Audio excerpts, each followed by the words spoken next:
Olá, estamos de volta com mais um programa História Atual. Você já sabe, toda quarta-feira, às 18 horas, nós temos um encontro. Eu, você e o entrevistado. E, às vezes, não tem o entrevistado, mas tem um programa com comentários ou discussões que eu faço aqui no canal. E como não poderia ser, hoje, mais uma vez, a gente vai discutir um pouco sobre o que está ocorrendo na Palestina.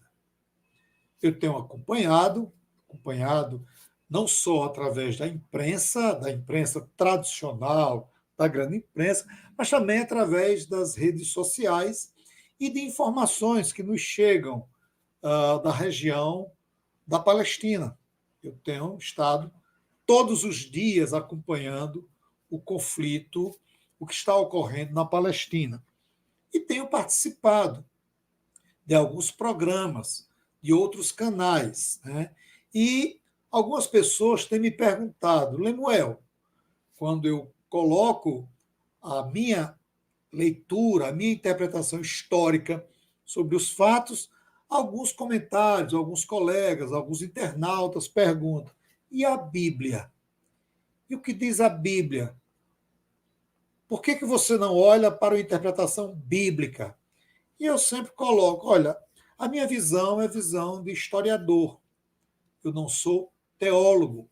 Se eu for fazer algumas interpretações da Bíblia, eu posso estar cometendo, posso vir a cometer alguns equívocos, já que mesmo conhecendo a Bíblia, mas o meu olhar sobre a Bíblia é um olhar de historiador. E nada melhor do que você ter um olhar de um teólogo, porque aí ele tem mais competência para olhar, ver, ler, interpretar a Bíblia na visão da teologia. E por isso que hoje nós convidamos um colega, professor, teólogo, para discutir sobre o que está ocorrendo na Palestina e estabelecer um diálogo com a Bíblia. Não saia daí, hein? Um instante só.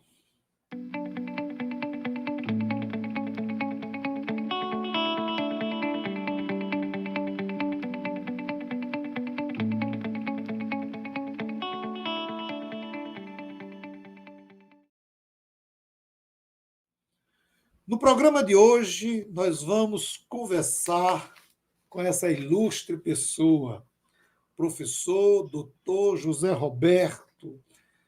Ele é professor de Linguística e de Literatura da Universidade do Estado do Rio Grande do Norte, aqui no campus de Mossoró, no curso de Letras. Ele tem formação e pós-graduação em Teologia Bíblica, com atuação também nas línguas bíblicas hebraico e grego. Foi difícil trazer esse homem para cá. A agenda dele é muito corrida, e eu entendo, né? Nós que atuamos como docente, nós temos uma carga de trabalho muito grande e, às vezes, a gente tem que abrir uma brechinha para atender o convite dos amigos. José Roberto, seja bem-vindo, amigo. Obrigado por ter aceitado o nosso convite. Dê suas credenciais, amigo. Muito bem, é um prazer, é uma satisfação, o professor Lemuel estar aqui participando na tentativa de contribuir com esse momento e tentar esclarecer de algum modo algumas das interpretações que se tem em relação a esse fenômeno da guerra, né, da guerra entre Israel e Palestina, e o nosso foco aqui é o embasamento bíblico. O que é que a Bíblia diz a respeito desses assuntos e de que modo a Bíblia tem sido operacionalizada, interpretada, a fim de justificar algumas decisões. Bom, e eu já vou começar fazendo a primeira pergunta. Muitos me perguntam como é que eu poderia explicar a guerra, tudo que está havendo na Palestina, as milhares de mortes de crianças, mulheres, civis. Como é que eu poderia explicar tudo isso a partir da Bíblia? Zé Roberto, nos ajude a entender essa interpretação bíblica. Qual é a Ok, relação com a história, se há contradições, se a gente pode realmente entender e explicar na perspectiva bíblica, ou se isso tem que se limitar ao aspecto da crença, da fé. muito bem. Então, vamos começar por partes, e aí, inicialmente, destacar que quando a gente usa o termo Bíblia, não é? A palavra Bíblia, uma curiosidade, na própria palavra Bíblia, nós temos um termo plural, né?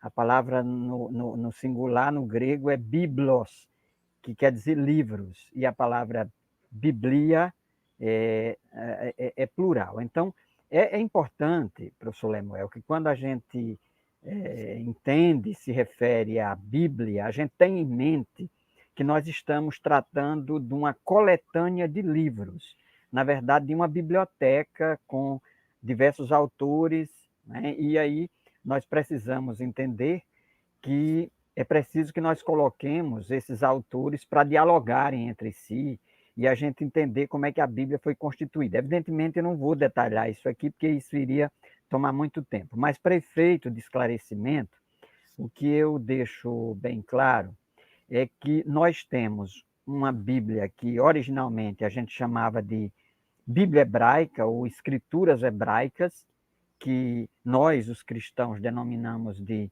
Antigo Testamento, e tem depois uma compilação de livros e textos que a gente denomina de Novo Testamento, que são as escrituras mais propriamente cristãs, digamos assim. Evidentemente, a igreja cristã, ao longo da sua história, ela tanto concebeu ou tanto concebe o texto da Bíblia hebraica, que ela chama de Antigo Testamento, quanto o texto da literatura cristã, que ela denomina de Novo Testamento. Então, a Bíblia é esse conjunto de livros. Então, o que é que isso tem a ver com a sua pergunta?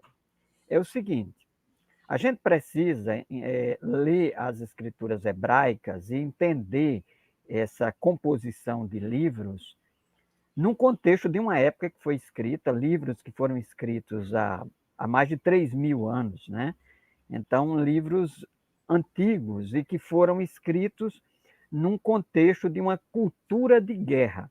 Uma cultura de guerra. Você que é historiador sabe isso muito bem. Então, algumas dessas narrativas, sobretudo nos livros históricos, porque é uma divisão também que a gente faz. A Bíblia, ela tem livros de poesia, então a Bíblia ela tem livros de profecia, e tem um conjunto de livros que os teólogos denominam de livros históricos, que são aqueles que reportam e que relatam como se constituiu, evidentemente, é uma história interpretada à luz da teologia, né? Quer dizer, é uma narrativa histórica interpretada a partir do olhar de Deus intervindo e agindo na história. Então, nesses livros históricos, que a gente aqui pode até especificá-los, principalmente os livros de Juízes, o livro de 1º e 2º Samuel, 1º e 2º Reis, 1º e 2º livro de Crônicas, são livros que estão atrelados a essas narrativas da história desse povo que constituiu enquanto nação. Então, é nesse contexto que nós temos uma cultura de guerra, e não por acaso uma menção ao Deus de Israel, ao Deus que tirou o povo do Egito, essa menção ao Deus como o Senhor dos exércitos, o Senhor dos exércitos. Então, fala-se até em as guerras do Senhor. Então, é preciso que a gente entenda, quando a gente lê essas narrativas dos livros históricos, a gente tenha em mente que a gente está vivendo naquela época, naquele contexto, naquele momento, as guerras santas, as guerras do Senhor. E aí eram culturas, Lemuel, eram culturas nas quais ali estavam envolvidos não apenas interesses políticos de expandir territórios, mas o que estava ali em voga também eram as próprias divindades. Então, quando a gente lê a Bíblia, e aqui mais especificamente as escrituras hebraicas e os livros históricos, então a gente entende aquela época como uma época na qual havia uma disputa de interesses, mas que os deuses daqueles povos, daqueles territórios, eram invocados como deuses que estavam legitimando as práticas das guerras. E o Senhor dos Exércitos, ele é invocado nessas circunstâncias como o Deus que vai dar a Israel e entregar a Israel a aqueles povos e aquelas nações naquele contexto de guerra. Eu ainda posso expandir um pouco, quer dizer, me permita ainda expandir um pouco. Só que, só que essa própria narrativa, ela é uma narrativa que a gente precisa considerar. Algo que me chama a atenção, né? Por exemplo, nós temos um grande rei na história de Israel, que foi o rei Davi, né? E que o seu relato está lá nos livros considerados livros históricos da Bíblia. Mas o rei Davi não pôde construir um templo, né? Que ele tinha pretensão de construir um templo, porque em uma daquelas guerras ele derramou muito sangue. Né? Quer dizer, então, essa própria divindade que se revela como o Deus de Israel é um Deus que permite a guerra, na cultura da guerra, que é o Senhor dos Exércitos, mas, ao mesmo tempo, é um Deus que recomenda que se observe algumas considerações e que se respeite o próximo. É o próprio Deus que revela através da Torá, os mandamentos, um código de ética e de moral que aquele povo deveria seguir. E mesmo no trato da questão das guerras, vão surgir orientações que devam ser encaminhadas e no intuito de, digamos assim, limitar a ação humana e essa atrocidade humana na prática da guerra. Então, só para concluir o raciocínio. Então, para a gente entender qual o papel da guerra e da percepção de guerra nesse contexto, é muito comum as pessoas irem para essas narrativas históricas lá da Bíblia hebraica ou do Antigo Testamento, sobretudo os livros que a gente denomina de livros históricos, para justificar, olha, o Deus de Israel é o Deus que permitiu a guerra, é o Deus da guerra e etc. E por causa disso, então, apela-se para aquela cultura antiga e tenta se legitimar no contexto atual determinadas práticas. Espero que eu tenha respondido e esclarecido. Caso contrário, fique à vontade para pedir mais alguma explicação. Não, foi muito bom. E, Zé Roberto, tem uma questão, eu tenho lido e escutado muitos especialistas, né, judeus, cristãos católicos, cristãos evangélicos, né, filósofos, para poder entender um pouco mais tudo isso, né? Porque só a história ela não responde à nossa curiosidade. É por isso que eu estou conversando com você, que é um teólogo. Eu aproveito, Lemuel, para dizer o seguinte, inclusive, quando a gente estuda, talvez, né, isso tem a ver com a história também, mas só para acrescentar, nesses livros históricos da Bíblia, nós temos uma tríade que se manifesta nas narrativas bíblicas, que é a tríade, principalmente no período da monarquia. Nós temos o rei, nós temos o sacerdote e nós temos o profeta. Então, era uma forma, digamos assim, nessa perspectiva teológica, de Deus equilibrar as forças, desse Deus de Israel equilibrar as forças. Porque o rei, pela sua própria condição humana, o desejo e o interesse de imponência, de ter um posicionamento unilateral, o que aconteceu várias vezes nas narrativas dos livros históricos da Bíblia, às vezes esse próprio rei ele consegue cooptar os sacerdotes e até alguns profetas, digamos assim, que ele consegue fazer de conta que são profetas porque vão dizer coisas que agradam o rei. Mas nessa própria tríade de constituição da narrativa bíblica, surge o profeta. E o profeta é aquele que traz uma voz dissonante.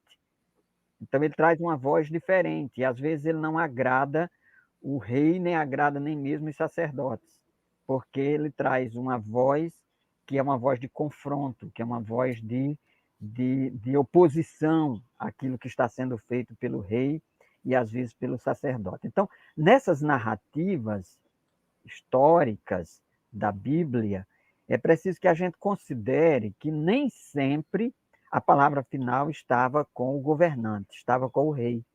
Às vezes ele conseguia cooptar o sacerdote, mas dificilmente ele conseguia cooptar o profeta, que era uma voz de denúncia, era uma voz crítica e era aquele que falava em nome de Deus, em nome do Senhor.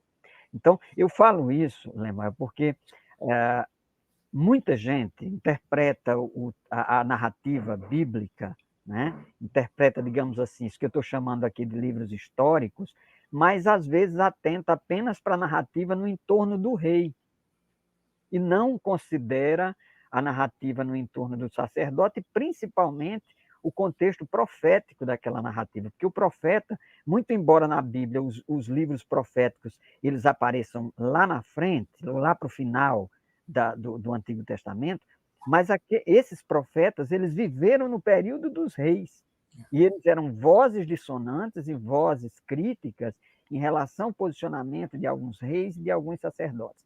Então, seria bastante salutar, aqui uma orientação interpretativa, né, para os seus, para aqueles que acompanham o seu canal, seria bastante produtiva esse foco na interpretação dos livros históricos do Antigo Testamento, que eu estou chamando aqui de Antigo Testamento, considerar também essas vozes dissonantes e essas vozes proféticas como meio de equilibrar essas forças aí na narrativa e para a gente não ficar apenas com a voz do rei.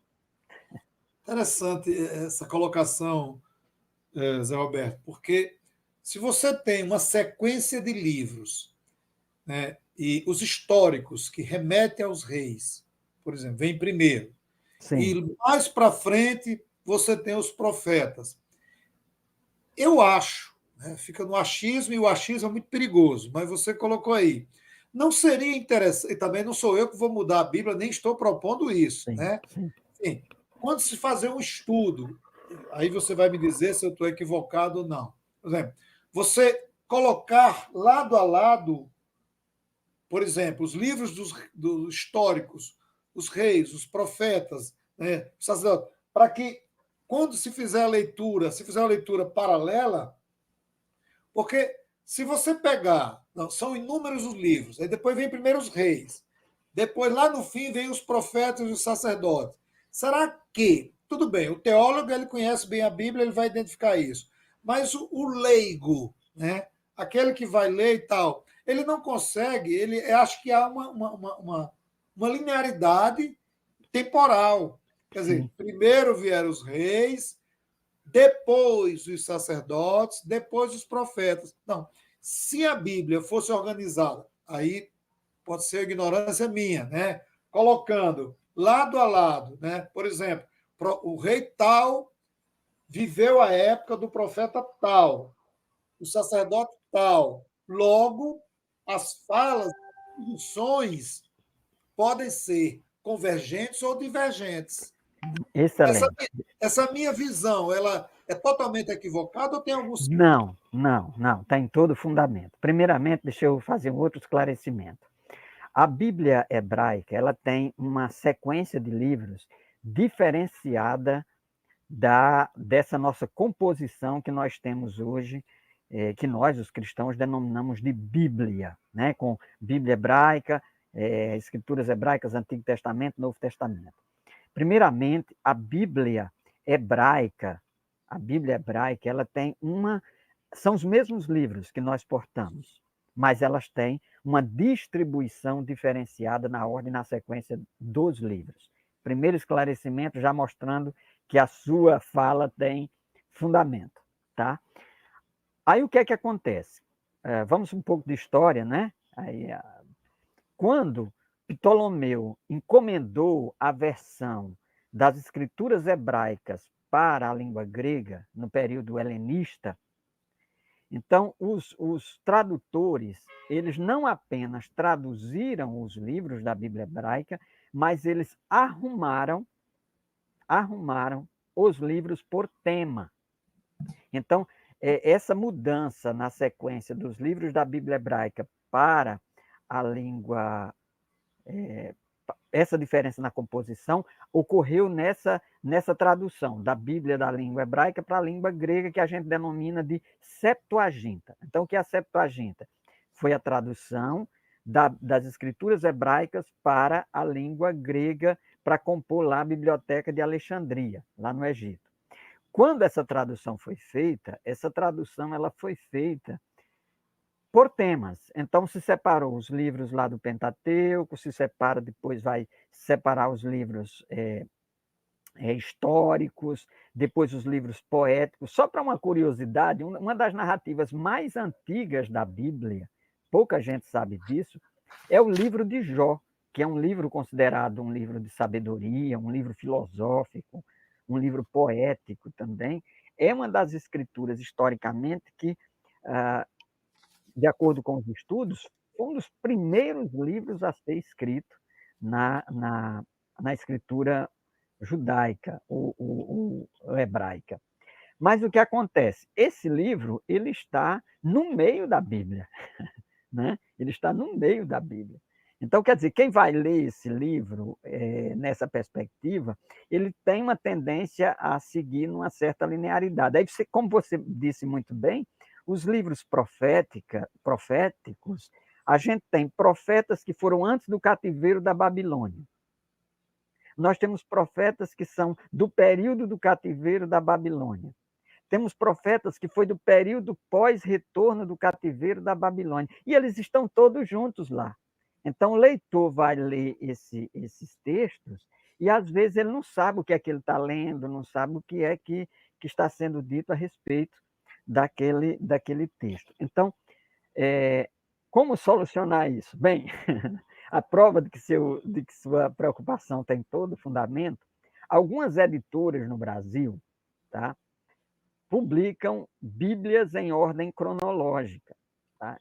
A CPAD, por exemplo, é uma editora que tem uma Bíblia. Se você procurar na internet, aí o caro telespectador que acompanha vai encontrar Bíblia em ordem cronológica. Inclusive, é uma Bíblia de estudo, que tem explicações, tem notas de rodapé, e ela sequencia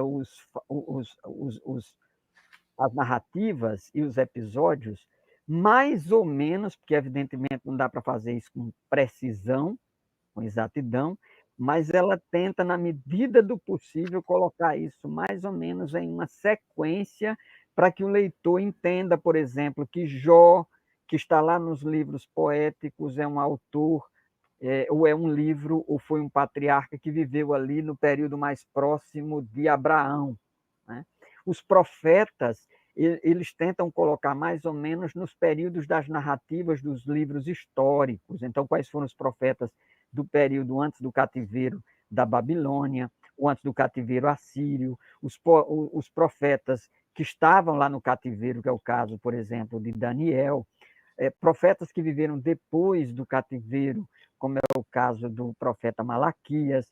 Então, quer dizer, essa ordem, ela facilita em muito o leitor que tem essa preocupação com essa sequência mais cronológica. Agora, é uma Bíblia, Lemuel, que é uma Bíblia, digamos assim, muito mais voltada para quem é especialista, para quem quer se aprofundar, até pelo fato de ser uma Bíblia de estudo.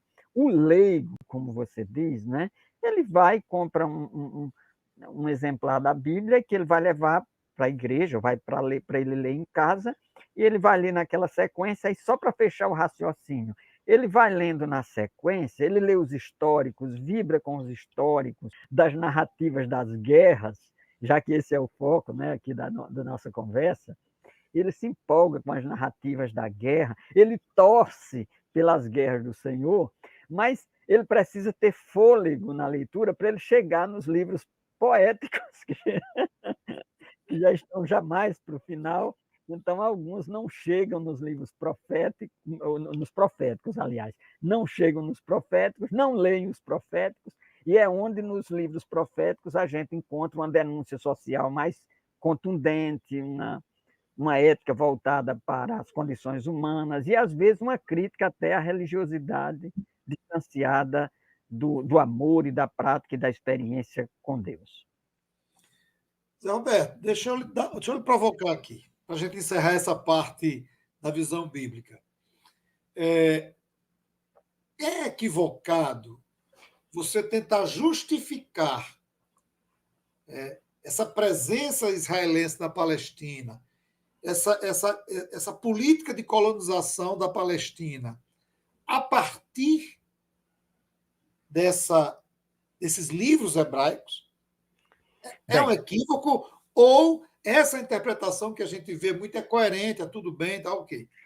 olha, Lemuel, se você, eu digo você, qualquer pessoa, lê as narrativas, os livros históricos, né, sem levar em consideração o todo, e aí eu vou ser mais ousado, né, sem chegar no Novo Testamento, porque a nossa tradição protestante, por exemplo, que vem com o legado de Lutero, da Reforma, Lutero, evidentemente, teve as suas falhas, que a gente for entrar aqui em detalhes, a gente vai identificar, né? Inclusive dessas questões sionistas aí, mas o que eu destaco aqui em relação a Lutero é que, pelo menos, um encaminhamento interpretativo ele nos deu. É o seguinte: nós cristãos interpretamos, interpretamos o Antigo Testamento, aquilo que nós denominamos de Antigo Testamento, à luz do Novo Testamento. Então, o que é que acontece? Respondendo sua pergunta, se eu abstrair e desconsiderar o Novo Testamento, a mensagem de Cristo, a mensagem do Evangelho, a mensagem de perdão, a mensagem do amor do Cristo, então, se eu abstrair tudo isso e ficar apenas com essas narrativas históricas, e se eu desconsiderar também os textos proféticos, é perfeitamente possível eu utilizar qualquer narrativa bíblica para justificar qualquer prática bélica, se eu fizer os recortes e fizer as adaptações de acordo com os interesses. Então, isso é perfeitamente possível. Nós estamos conversando aqui com o professor José Roberto Barbosa. Que maravilha de explicação,